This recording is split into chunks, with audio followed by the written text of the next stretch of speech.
at statements of assets, liabilities, and network of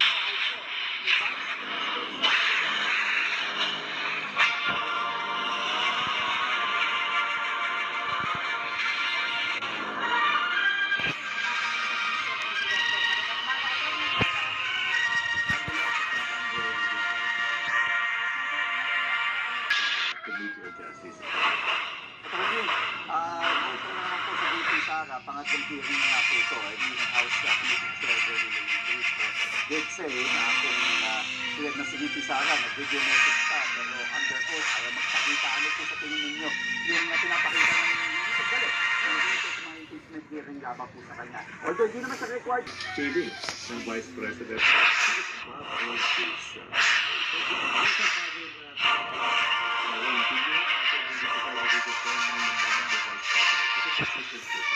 Parang yung pinapakita ng Vice President, he is above all this. Usapan hapon niya, informally, regarding the Vice President. I will tell the Vice President, siguro ko dapat tayo ng kasi sobra na po yung ebidensya, pero under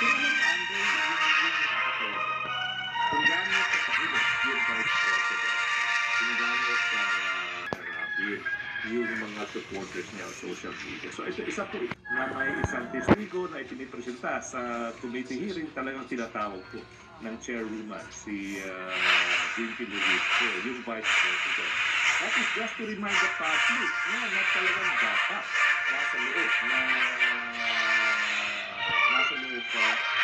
Committee on Justice room yung Vice President. Different yan. So yung witnesses. Committee on Justice, Attorney, of course, pag-usap. Alam mo, di ba, parang may mga members of the House na sinasabi nila, smoking gun. Ako, yung pasakot. Yung talagang amazing, so to speak.